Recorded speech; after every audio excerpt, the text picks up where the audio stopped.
بسم الله الرحمن الرحيم. السلام عليكم ورحمة الله وبركاته. يلا نبدأ كلامنا بالصلاة على النبي. اللهم صل وبارك على سيدنا محمد. النهارده يا جماعة هنعمل أكلة بسيطة جدا جدا ومش هتاخد معاكم وقت، وكل اللي ممكن تعمليه معاها بيض مقلي، بيض مسلوق، طبق سلطة، ممكن تقدمها بس مع طبق السلطة مع مخللاية، يعني أكلة بسيطة جدا. أول حاجة معايا بصل اهوت مقطعاه وحاطة معاه زيت. هنحمر البصل، انا عايزه البصله توصل لدرجه اللون بتاع رز الصياديه. تمام، يلا كده بقى نشوف الخطوات مع بعض، وخليكم معايا لنهايه الفيديو. وما ننساش نحط لايك للفيديو يا جماعه، لايك وتعليق حلو كده، لان بجد بجد تعليقاتكم ووجودكم ده شرف ليا. كده يا حبيبي البصله خدت اللون اللي هو البني، شايفين اهوت.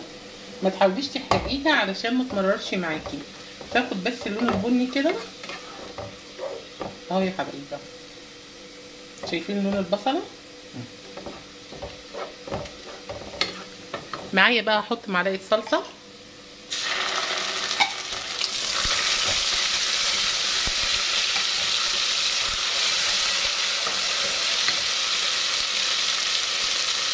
معايا بطاطستين وسط كده مقطعاهم مكعبات او بطاطسايه كبيره،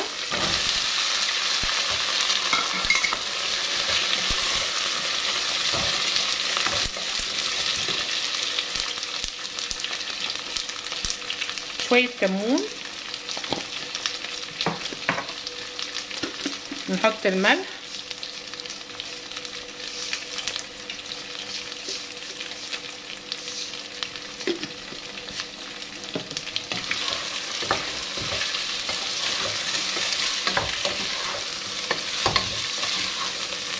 خلاص. هنزل بمقدار الميه بتاعتي. انا هعمل يا جماعه حاجه اسمها دقن الباشا او ملوخيه، كل واحد يقول لي في بلده الاكله دي بيسميها ايه.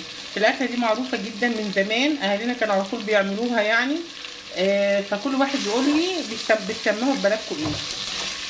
هحط بقى مقدار الميه. طبعا مقدار الميه يا جماعه بيكون قد الرز، بس هنزود ميه شويه زياده عشان البطاطس، وهنسيب لما البطاطس بس تاخد نص سوا. نسيبها كده لما البطاطس بتاعتنا تاخد نص سوا، وبعد كده هنضيف الرز.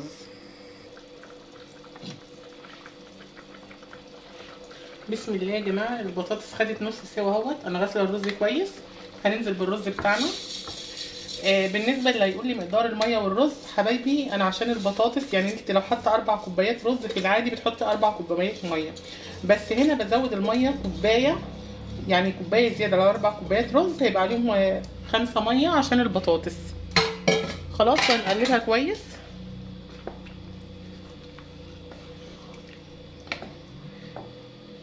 خلاص، وهنسيب بقى لما الرز يستوي، وهرجع لكم بقى في حاجه كده قامت في دماغي كده هنعملها ان شاء الله معاكم برضو. خلاص، بسم الله. عايزين نشوف، شايفين منظر الرز يا جماعه وجماله؟ شايفين؟ بسم الله ما شاء الله. يعني تعالوا بقى شوفوا الفكره اللي انا جت في دماغي، يعني فكره جميله قوي. هو يمكن انا عملتها قبل كده، كنت عامله فوليه. خلاص كده انا هديت على الرز.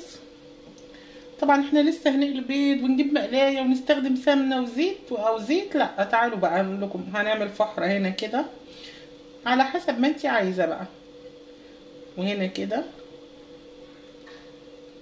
شوف انا هعمل ايه. بسم الله. عندي بيض، هنزل بالبيضه بتاعتي كده، ودي كمان بيضه. طبعا البيض على حسب ما انت عايزه. بسم الله.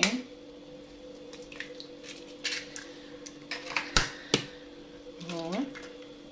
طب وبعدين هنعمل ايه؟ نكمر البيض بتاعنا دوت كده، نغطيه بالرز يا عيني.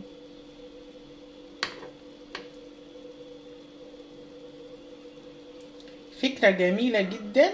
وكده عملنا الغدوة بتاعتنا في حلة واحدة، يا دوبك بقى طبق السلطة بس.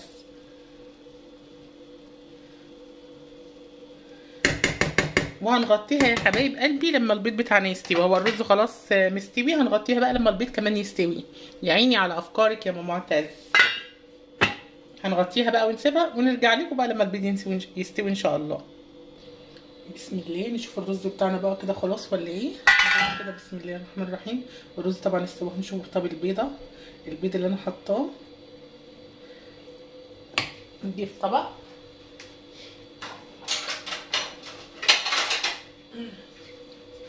نسمي الله. بسم الله الرحمن الرحيم.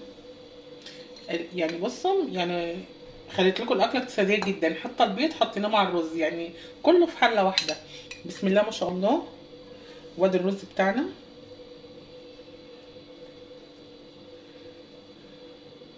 تعالوا كده نشوف البيض استوى من جوه ولا لا.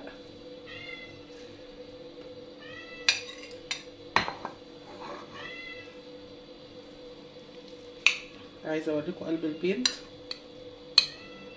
شايفين حبايبي مستوي من جوه ازاي؟ شايفين؟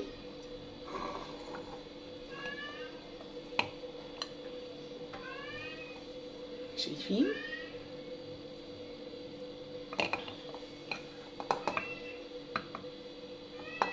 ايه رايكم؟ يعني بسم الله ما شاء الله اكله اقتصاديه جدا، وفي نفس الوقت ما بتاخدش وقت معانا. وكمان حطيت لكم فكره ان احنا ممكن نحط الرز في اسفه البيض مع الرز.